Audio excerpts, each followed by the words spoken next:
الحمد لله نحمده ونستعينه ونستغفره ونؤمن به ونتوكل عليه ونعوذ بالله من شرور أنفسنا ومن سيئات أعمالنا من يهده الله فلا مضل له ومن يضلله فلا هادي له ونشهد أن لا إله إلا الله وحده لا شريك له ونشهد أن سيدنا ومولانا محمدا عبده ورسوله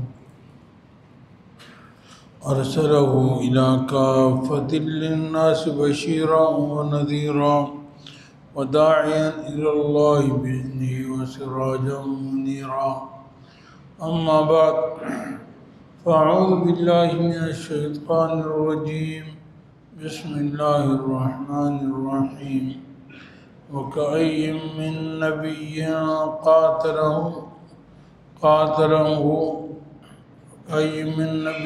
قاتل معه ربيون كثير فما وهنوا لما أصابهم في سبيل الله وما ضعفوا وما استقاموا والله يحب الصابرين. وقال النبي صلى الله عليه وسلم اللهم إنا نعوذ بك من الوهن. وقال النبي صلى الله عليه وسلم اللهم إنا نعوذ بك من العجز والكسل. اللهم إنا نعوذ من الهم والحزن ونعوذ من العجز والكسل ونعوذ بك من الجبن والبخل ونعوذ بك من غلبة الدين وقهر الرجال. صدق الله ورسوله النبي الحبيب الكريم ونحن على ذلك لمن الشاهدين والشاكرين والحمد لله رب العالمين.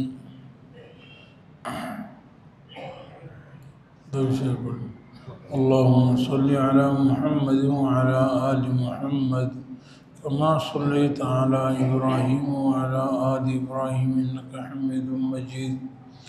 اللهم بارك على محمد وعلى آل محمد كما باركت على إبراهيم وعلى آل إبراهيم إنك حميد مجيد.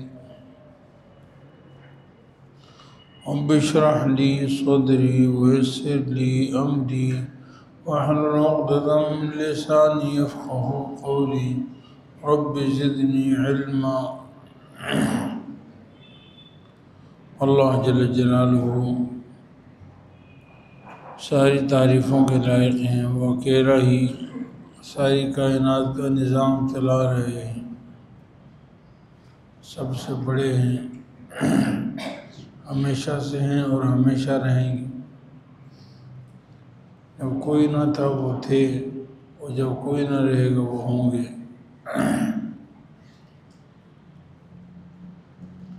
قرآن کریم میں اللہ تعالیٰ نے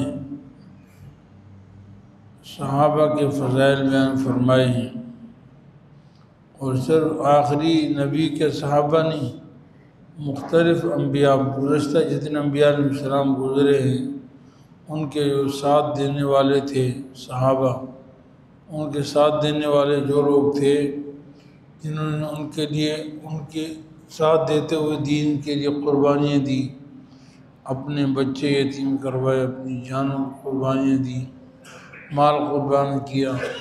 اللہ تعالیٰ نے اس آیت میں جو میں نے پڑھی ہے ان سب کے فضائل اور ان کی خاص صفت کا بیان فرمایا ہے.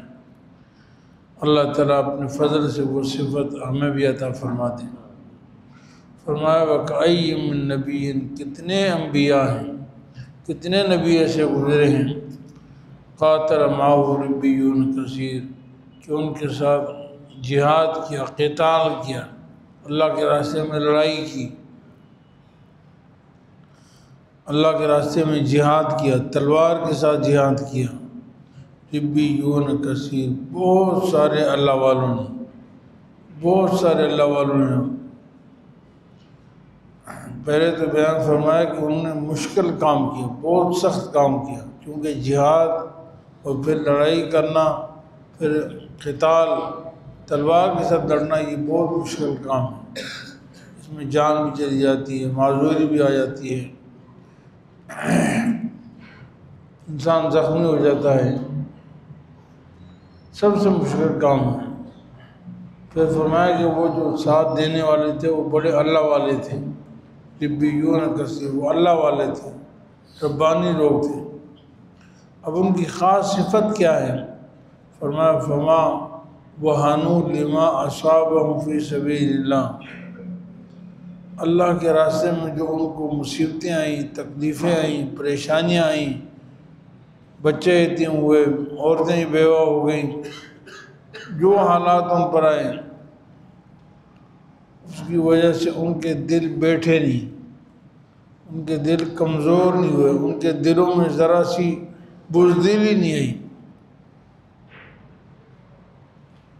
وما ضعفوا، نہ وہ کمزور ہوئے، نہ ان کے دل بیٹھے، نہ وہ کمزور ہوئے، اور نہ وہ ذرا بر جھکے، مستقام، ذرا بر جھکے نہیں۔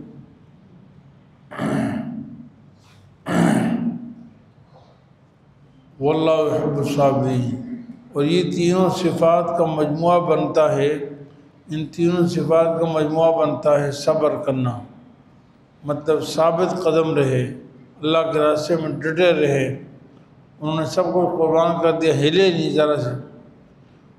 یہ صبر کرنے والوں کی صفت، واللہ يحب الصابرین، اللہ تعالیٰ صبر کرنے والوں سے محبت فرماتے ہیں۔ میرے عزیز بھائیوں، یہ جو وہن ہے، وہن جس میں قرآن کریم فرمایا کہ فما وہنوا، ان کے دل بیٹھے نہیں، وہ دل گھبرائے نہیں، پریشان نہیں ہوئے، یہ اللہ والوں کی صفت ہے، کمزور نہیں ہوئے۔ وہن بہت بڑی بیماری ہے، اور حقیقت یہ ہے کہ آج دین پر عمل کرنے سے ہمارے اندر جو بے حد رکاوٹ ہے، بہت بڑی رکاوٹ ہے، سب سے بڑی رکاوٹ وہ وہن ہے۔ ہمارے اندر وہن کی بیماری پائی جاتی ہے۔ وہن ایک طرح سے دیمک کی طرح کیڑا ہے، کیڑا جیسے دیمک لکڑی کو لگ جاتا ہے نا تو لکڑی کو کھوکھلا کر دیتا ہے، اسی طرح جس دل میں وہن کی بیماری آ جاتی ہے وہ دل کھوکھلا ہو جاتا ہے، پھر اس میں کوئی قوت نہیں ہوتی، وہ بیکار ہوتا ہے، وہ ہر چیز سے ڈرتا ہے۔ آج میرے اور آپ کے اندر وہن کی بیماری پائی جا رہی ہے۔ نبی کریم صلی اللہ علیہ وسلم نے پناہ مانگی ہے، اللہم انا نعوذ من الوہن، اے اللہ میں آپ کی پناہ چاہتا ہوں وہن سے۔ صحابہ کرام نے تو عام دین پر عمل کرنے کے لیے تو کمزوری کا تصور نہیں تھا کہ عام دین پر عمل کرتے ہوئے، شریعت پر عمل کرتے ہوئے ان کے اندر کوئی کمزوری آتی کہ یار حلال کھائیں یا حرام کھائیں، اور اگر ہم نے حلال کھایا اور حرام چھوڑ دیا تو ایسا نہ ہو کہ ہمارے تو کاروبار بیٹھ جائیں اور پریشان ہو تو سوچیں کہ یار حلال اور حرام کی تمیز کریں یا نہ کریں، حرام کو چھوڑیں یا نہ چھوڑیں، سود چھوڑیں یا نہ چھوڑیں، غیبت کرنا چھوڑیں یا نہ چھوڑیں، دھوکہ دینا چھوڑیں یا نہ چھوڑیں، رشوت دینا چھوڑیں یا نہ چھوڑیں۔ اس میں تو صحابہ نے کبھی دو پہلو اختیار ہی نہیں کیے، اس کے لیے صحابہ کرام 100% کمر بستہ تھے۔ ہاں فرمایا کہ جو مشکل ترین کام تھا اپنی جانوں کو ہتھیلی پر لے کر اللہ کے راستے میں نکلنا، قتال کرنا، جہاد کرنا، وہاں انہوں نے سب کچھ قربان بھی کر دیا تب بھی کمزوری نہیں آئی۔ اصابہم فی سبیل اللہ، ان پر مصیبتیں آئیں، جانیں قربان کر دی، بچے یتیم کر دیے، عورتیں بیوہ کر دی، لیکن اپنے آپ کو زخمی کر دیا، معذور ہو گئے، لیکن ان میں پھر بھی ذرا بھی کمزوری نہیں ہے، ذرا بھی ان کا دل نیچے نہیں ہوا، بیٹھا نہیں۔ یہ ایک بہت بڑی عظیم صفت ہے۔ میرے عزیز بھائیوں، آج میں اور آپ شریعت پر عمل، کتنے لوگ ہیں، کتنی مرتبہ زندگی میں آتا ہے کہ توبہ کر لیں، اللہ سے معافی مانگ لیں، میرا کاروبار حلال ہو، حرام سے میں بچوں، جھوٹ نہ بولوں، فلاں کام نہ کروں، لیکن ہمارا دل ہمیں کہتا ہے یار نہیں یار مشکل کام ہے، یہ مشکل کام ہے۔ خود ہمارے دل ہمیں بٹھا دیتے ہیں، ہمارے دلوں میں وہ دیمک لگا ہوا ہے جس کی وجہ سے ہم ڈرتے ہیں کہ شریعت پر عمل کرنا بہت مشکل ہوگا. اگر میں شریعت پر عمل کروں گا بھوک سے مر جاؤں گا. اگر میں شریعت پر عمل کروں گا یہ مال دولت یہ چیزیں میری نکل جائیں گی. میرے پاس بنگلے نہیں آئیں گے. اگر میں نے شریعت پر عمل کیا تو میرے پاس گاڑیاں نہیں آئیں گی. اگر میں نے سود دینا چھوڑ دیا تو میرے بچے بھوک سے مر جائیں گے. یہ جو سوچ ہے خلاف شریعت کی اور شریعت پر عمل کرنے کی پر عمل کرنے سے ڈرنا. اگر میں نے رسم و رواجوں کو چھوڑ دیا تو یہ ہو جائے گا یہ ہو جائے گا میری ناک کٹ جائے گی. یہ سوچ یہ وہم ہے یہ وہن ہے. یہ جو سوچ آتی ہے نا ہمارے دلوں میں کہ یہ ہو گیا تو یہ ہو جائے گا یہ کر لے تو یہ ہو جائے گا یہ کر لے تو یہ ہو جائے گا. ارے کچھ بھی نہیں ہوگا. خدا کے بندو کیا تم نے غلط سوچ دی ہے. صحابہ کرام نے جانیں قربان کر کے اللہ فرماتے ہیں کہ ان میں ذرا سی کمزوری نہیں آئی. اور ہم اپنی خواہشات کے لیے کمزور ہو رہے ہیں اپنی شہوات کے لیے کمزور ہو رہے ہیں اپنی لذتوں کے لیے اپنے آپ کو کمزور کر رہے ہیں. اللہ کے احکام کے سامنے ہم جھکتے جا رہے ہیں جھکتے جا رہے ہیں. اور اس بے دینی کی وجہ سے آج ہم پر دشمن ہمارے پر غالب آ رہا ہے. ہمیں ہر کوئی ہماری اوپر غلبہ. نبی کریم صلی اللہ علیہ وسلم نے فرمایا کہ تمہارے اوپر کفار اور غیر مسلم یوں آئیں گے جیسے کھانے کی دسترخوان کی طرف آئیں گے. جیسے کھانے کی دسترخوان کی طرف آتے ہیں نا بھائی کھانے کے لیے کسی کو بلایا جائے دعوت ہے شادی ہے فلاں ہے تو جاتے ہوئے کوئی ڈرتا نہیں. تو تمہارے خلاف لڑنے کے لیے کفار اس طرح آئیں گے جیسے شادی کی دعوت ہوتی ہے کھانے کی دعوت ہوتی ہے. صحابہ کرام نے فرمایا یا رسول اللہ ہم اس دن کمزور ہو من قلتی یومئذ یا اللہ یا رسول اللہ کیا اس دن ہماری تعداد بہت کم ہوگی. فرمایا نہیں تمہاری تعداد بہت کم نہیں ہوگی تمہاری تعداد بہت زیادہ ہوگی. تم بہت زیادہ ہوں گے لیکن کا غصہ ان کا غصہ سیل. تمہاری مثال اس جھاگ کی طرح ہوگی جو پانی کے اوپر جھاگ ہوتا ہے نا دریا کے اوپر سیلاب کے اوپر جھاگ ہوتی ہے جھاگ ایسی کچھ بھی نہیں ہوتا بیکار چیز. تم بھی بالکل کھوکھلے ہوں گے. تمہاری مثال جھاگ کی طرح ہوگی اس طرح کمزور ہوں گے. ہر آدمی ڈرپوک ہوگا بھائی جو اللہ کے لیے حرام نہیں چھوڑتا وہ اللہ کے لیے جان کیا قربان کرے گا. جو اللہ کے لیے اپنی خواہشات نہیں قربان کر سکتا وہ اللہ کے راستے میں جان کیا قربان کرے گا. جو اللہ کے لیے اپنی شہوت لذتوں کو نہیں چھوڑ سکتا لذتوں کی قربانی نہیں دے سکتا اپنے رسم و رواج کی قربانی نہیں دے سکتا اپنی خواہشات کی قربانی نہیں کر سکتا تو اللہ کے لیے جان کیا قربان کرے گا. اللہ کے لیے کیا قربانی دے کچھ بھی نہیں کر سکتے. غصہ ان کا غصہ سیل تمہاری مثال اس جھاگ کی طرح ہوگی جیسے سیلاب کے اوپر جھاگ ہوتی ہے. صحابہ کرام نے فرمایا یا رسول اللہ اس طرح ہم کیوں کمزور ہو جائیں گے کیوں کمزور ہو جائیں گے بیکار کیوں ہوں گے. ہمارے خلاف دشمن اتنا روبدار کیوں ہوگا اتنا خوش کیوں ہوگا. فرمایا کہ تمہارے اندر وہن کی بیماری پائی جائے گی وہن. اب سے فرمایا تمہارے اندر وہن پایا جائے گا ڈر خوف روب بزدلی. آج ہمارے اندر ہر چیز سے ڈرتے ہیں. ہم سائے سے بھی ڈرتے ہیں اپنے سائے سے ڈرتے ہیں اندھیرے سے ڈرتے ہیں روشنی سے ڈرتے ہیں بلی سے ڈرتے ہیں کوے سے ڈرتے ہیں پتہ نہیں کس چیز سے ڈرتے ہیں. ڈرتے نہیں تو ایک اللہ سے ڈرتے ہیں اعوذ باللہ من الشیطان. ڈرتے نہیں تو صرف ایک اللہ سے ہم نہیں ڈرتے باقی ہر چیز ڈر رہے ہیں. ہمارے اوپر حالات آتے ہیں پریشانی آتی ہیں مصیبتیں آتی ہیں ہم کہتے ہیں بس یہ ہو گیا وہ ہو گیا فلاں نے جادو کر دیا فلاں نظر لگی فلاں نے یہ کر دیا اس طرح کی چیزیں. بس یہی چیزیں ہیں. کبھی یہ نہیں کہا کہ بھائی میرے اعمال کی وجہ سے یہ مصیبتیں آئی ہیں اللہ کے نے میرے اوپر یہ مصیبتیں لائی. خالق اور مالک تو وہ ہیں. خالق خیر بھی وہی ہے خالق شر بھی وہی ہے نفع دینے والا بھی وہی ہے نقصان دینے والا بھی وہی ہے. اللہ تعالیٰ فرماتے ہیں وَلَا تَدْعُ مِن دُونِ اللَّهِ مَا لَا يَنفَعُكَ وَلَا يَضُرُّكَ. اے نبی آپ اللہ سے نیچے کسی اور کو مت پکاریں جو نہ تجھے نفع دے سکتا نہ تجھے نقصان دے سکتا.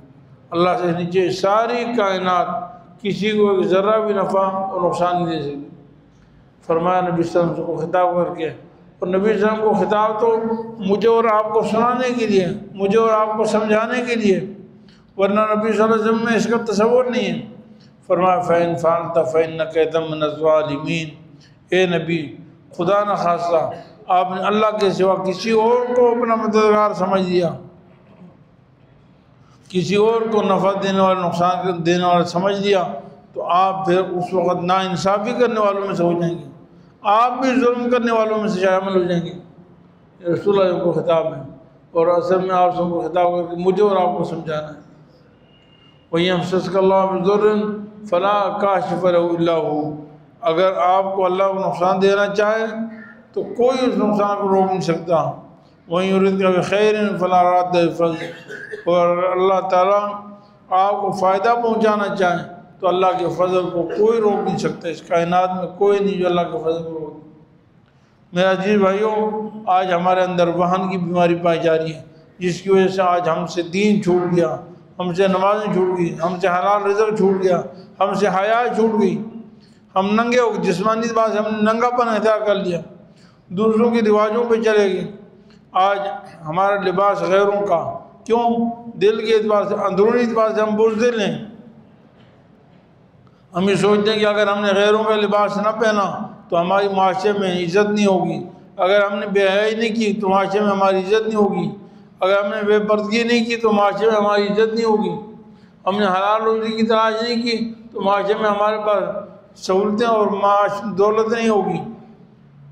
آج ہم بزدل ہو گئے ہیں۔ آپ صلی اللہ علیہ وسلم نے فرمایا یہ اس دن تم اتنے کمزور کیوں ہوں گے، تمہاری مثال جھاگ کی طرح کیوں ہوگی؟ اس لیے کہ تمہارے اندر وہم کی بیماری بن جائے، وہم کی بیماری۔ وہم، صحابہ کرام فرمایا یا رسول اللہ یہ وہن کی بیماری آتی کیوں ہے؟ کس طرح وہن کی بیماری آتی، کس وجہ سے آتی؟ بغیر بیماری کی کوئی نہ کوئی علت، کوئی نہ کوئی سبب تو ہوتا نا۔ اس فلانی بیماری اس وجہ سے آ گئی، تمہیں بلڈ پریشر فلاں مرض کی فلاں وجہ سے، تمہارا کولیسٹرول بڑھا، فلاں چیز بڑھ گئی، اس لیے تمہیں بلڈ پریشر ہو گیا، فلاں بیماری کا یہ علت ہے۔ تو صحابہ کرام نے فرمایا یا اللہ یہ بیماری تو آپ نے بتا دی کہ وہن کی بیماری ہوگی، ہم بزدل اور کمزور اس لیے ہوں گے کہ ہمارے اندر وہن ہوگا، لیکن وہن کی علت کیا ہے، اس کا سبب کیا ہے وہ بتا دیجئے تاکہ ہم اس سے بچنے کی کوشش کریں۔ فرمایا حب الدنیا و کراہیت الموت، تمہارے اندر دو چیزیں پائی جائیں گی، ایک دنیا کی محبت، ایک دنیا کی محبت، اور دوسرا موت سے نفرت۔ یہ چیزیں تمہارے اندر پائی جائیں گی۔ جس شخص کے اندر دنیا کی محبت آ گئی اس کو پھر حلال حرام کی تمیز نہیں ہوتی، اس کو جائز ناجائز کی تمیز نہیں ہوتی، اس کے اندر پاکی ناپاکی تمیز نہیں ہوتی، اس کے اندر شرم و حیا کی تمیز نہیں ہوتی، وہ پھر حیا اور بے حیائی کو نہیں جانتا۔ حب الدنیا، دنیا کی محبت تمہیں بیوقوف بنا دے گی، دنیا کی محبت تمہیں ہر کالے کرتوت کرنے پر مجبور کر دے گی، دنیا کی محبت تمہیں اپنے اللہ سے باغی بنا دے گی، دنیا کی محبت تمہیں اپنے رسول سے محمد صلی اللہ علیہ وسلم کی محبت اور ان کی اطاعت سے باغی بنا دے گی۔ وہ کراہیت الموت، اور تمہیں موت سے بیزاری ہوگی، نفرت ہوگی، مرنا نہیں چاہتے، مرنے سے ڈر کی وجہ سے یہ سارے کام کرو گے۔ حب الدنیا و کراہیت الموت، رسول اللہ صلی اللہ علیہ وسلم نے فرمایا حب الدنیا راس کل خطیہ، جس شخص کے اندر دنیا کی محبت آ جائے تو یہ ہر گناہ کی جڑ ہے، ہر گناہ کی جڑ یہ دنیا کی محبت ہے۔ دنیا کی محبت کا معنی کیا ہے؟ کہ اللہ اور اس کے رسول کو چھوڑ کر دنیا حاصل کرنا، اللہ اس کے رسول کو ناراض کر کے دنیا حاصل کرنا، یہ دنیا کی محبت ہے۔ اللہ اس کے رسول کے حکم کے مطابق دنیا لینا یہ دنیا کی محبت نہیں ہے۔ جس دنیا سے کی وجہ سے آپ نے اللہ کو ناراض کر دیا، جس دنیا کی وجہ سے آپ نے رسول اللہ صلی اللہ علیہ وسلم کو ناراض کر دیا، جس دنیا کی وجہ سے آپ نے شریعت کی اطاعت چھوڑ دی، اللہ کے احکام کی اطاعت چھوڑ دی، یہ دنیا کی محبت ہے جو لعنت ہے۔ جو فرمایا دنیا ملعون و ملعون ما فیہا، یہ دنیا بھی ملعون ہے، اس پر لعنت ہے۔ اللہ صلی اللہ علیہ وسلم، اللہ تعالیٰ نے اس کو محبت کی نگاہ سے نہیں دیکھا، اور اس دنیا کے اندر جو کچھ ہے وہ بھی ملعون ہے۔ الا ذکر اللہ، مگر صرف ایک اللہ کی یاد، ان اللہ کا حکم، اللہ کی اطاعت، یہ چیز کامیابی کی چیز ہے۔ قرآن کریم یہ کامیابی کی چیز ہے، اللہ اور اس کے رسول کی بات ماننا یہ کامیابی کی۔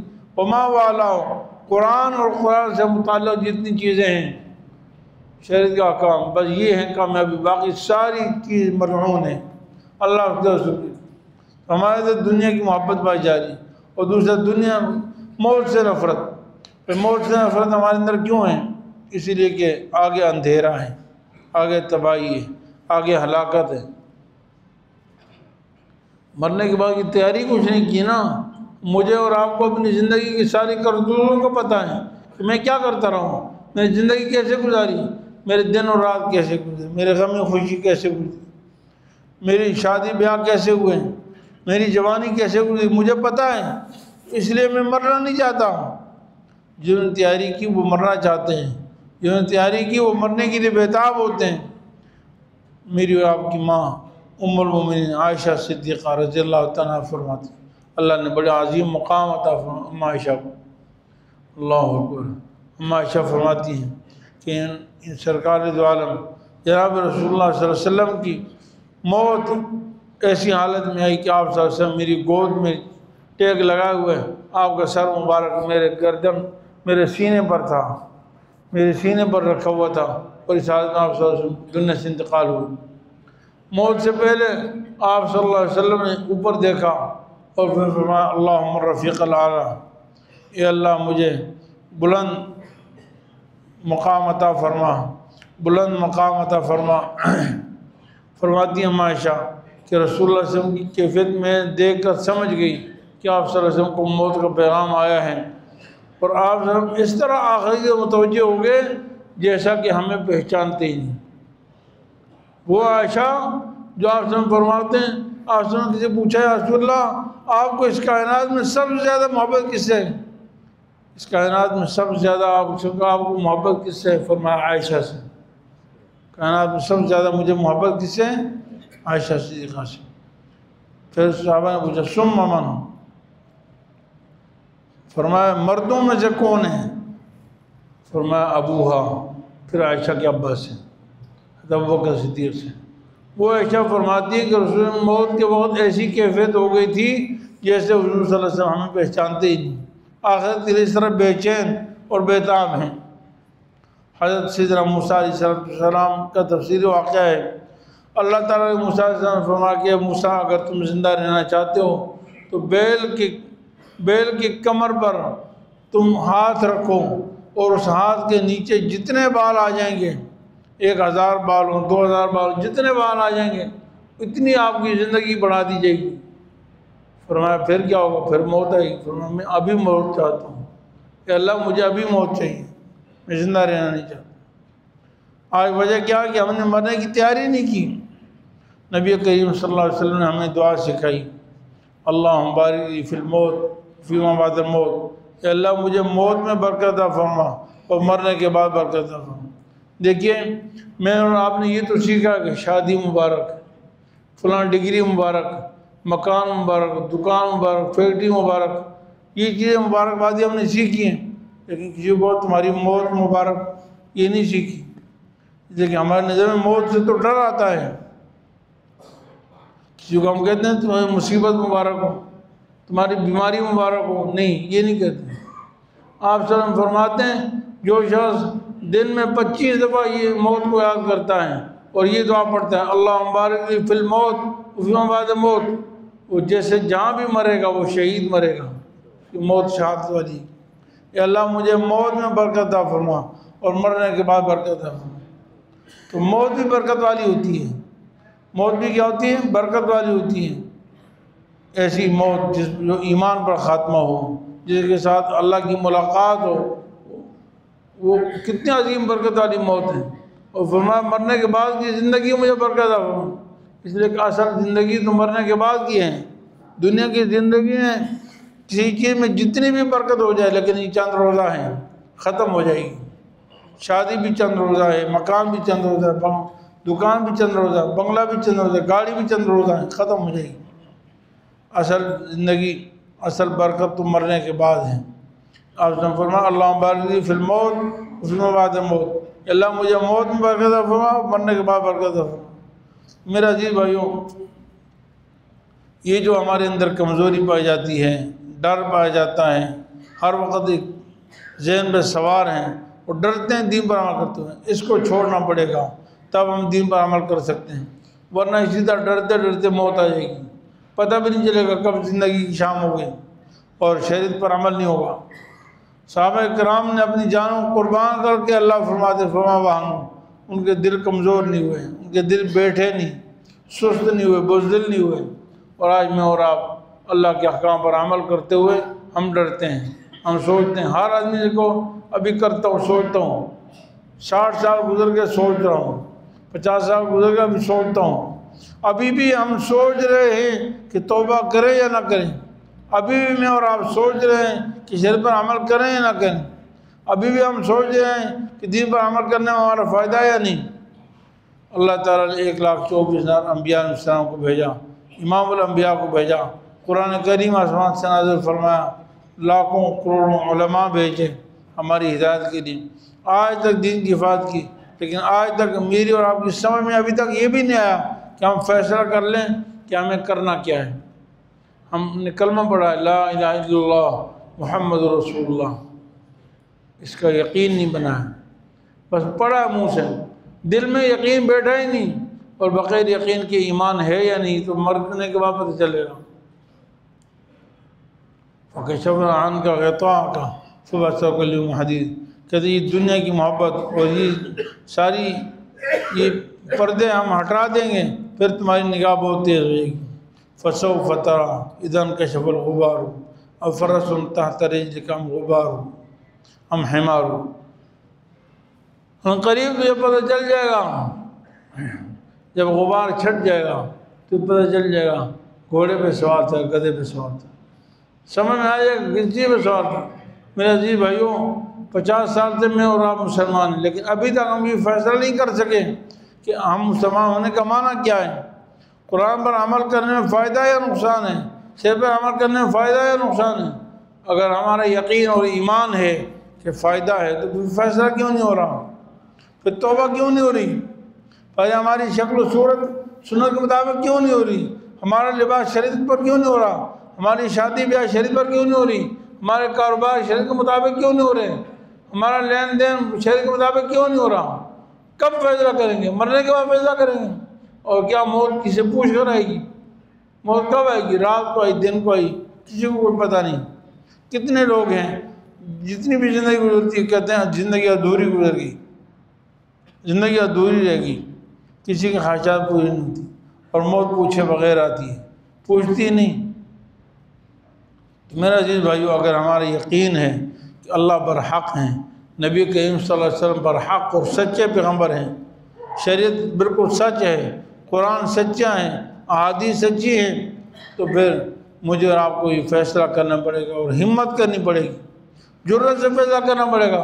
بزدلی چھوڑ دیں، ڈرنا چھوڑ دیں، خوف چھوڑ دیں، دل سے نکال دیں کہ یہ کر لے تو یہ ہو جائے گا. کچھ بھی نہیں ہوگا انشاءاللہ. ارے صحابہ کرام نے انقلاب، آپ دیکھیں وہ کفر سے ایمان پر آئے، سارا معاشرے کی مخالفت کی تھی، وہ ڈرے نہیں، گھبرائے نہیں. 313 تب نہیں گھبرائے، 200 تب نہیں گھبرائے، 40 تب نہیں گھبرائے.